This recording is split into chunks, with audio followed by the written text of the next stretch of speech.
Hello everyone, it's Mr. Woodward. In this video I'm going to show you how to analyze the motion of a ball that's rising and falling under the influence of gravity alone. So we'll be able to find out how fast the ball is going, how high it goes, what the ball's acceleration is during its rising and falling in motion, all sorts of things. So first I went in my backyard and I recorded a video of myself throwing a giant exercise ball straight up and catching it.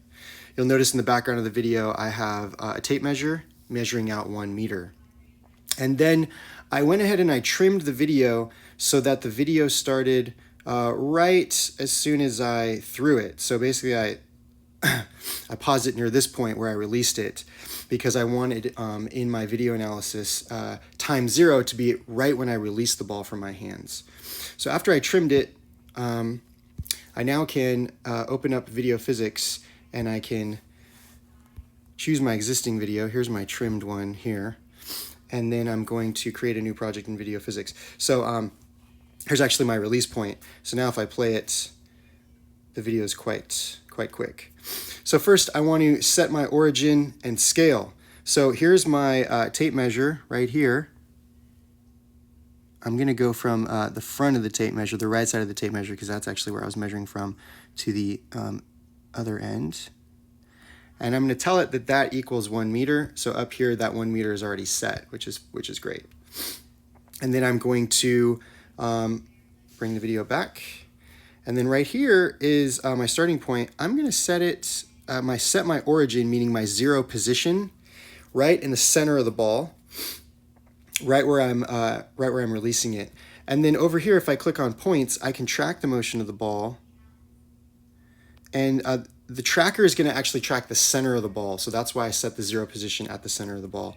Down here on the lower right-hand corner, if I hit track, now it will follow the ball through the motion, which is really great. So now I've got my dot pattern. You can see it rising and falling. The dots almost stack up on top of each other because I was able to throw the ball almost perfectly straight up. And then here I can get a preview of some of my graphs. But of course, it's much more useful if I export the data to graphical analysis and then open it in the graphical analysis app. Copy to graphical. So here it is in the graphical analysis app. I have 2 views. The view on top is the position graph.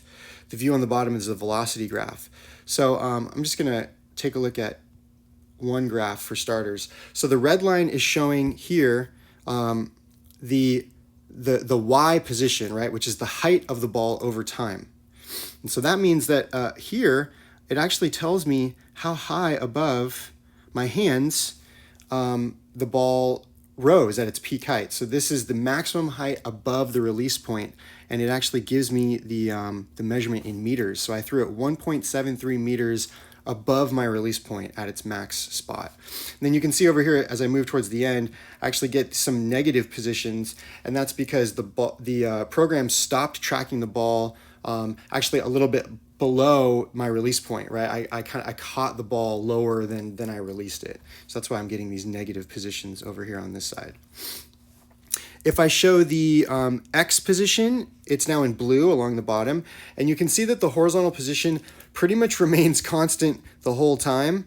So now if I focus in blue on the bottom, the horizontal position is at about negative 0.02 meters. So that's roughly equal to 0, and it remains there the entire time. That's because I threw the ball straight up and down, so it didn't move horizontally. So I can basically just get rid of that and focus on the vertical position, the height, the Y position over time.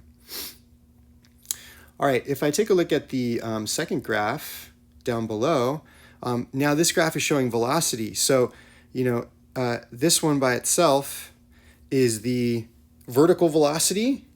So I can see if I click over here, the initial vertical velocity was 6.3 meters per second. Here's the velocity at its peak, right? Because it's lining up with the peak height in the graph above. So if I look at the graph below, I can see the velocity at its peak. And then if I keep moving, here's the final velocity just before the the software stopped tracking it. And let's see if I can get it to just hover over that final velocity. Negative 5.76 meters per second was the final velocity. And then if I add the horizontal velocity in blue, you can see that the horizontal velocity is basically just sitting at 0 the whole time because the ball didn't move to the left or to the right. It just moved straight up and down. So as you can see, we can actually get quite a lot of information about the object's motion just by looking at its graphs. The last thing that we can get is we can actually get the ball's vertical acceleration by, I'm going to remove the horizontal velocity. I'm just going to focus on vertical. And then I'm going to apply a curve fit right here. Okay. If I hit apply curve fit, it's going to give me a bunch of options, a quadratic, an inverse, a sine, but really this is a pretty linear function. So I'm going to hit linear and hit apply. And now you can see over here, it actually gives me a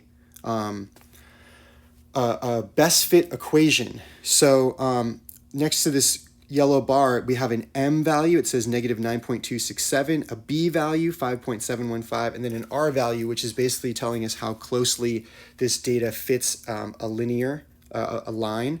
And so it's using the equation y equals mx plus b to try to fit this data to a straight line, where m, meaning the slope, is negative 9.267, and where b, meaning the y-intercept, is 5.715. So if I look at that m value, negative 9.267, that's the slope. And the slope of a velocity graph is acceleration.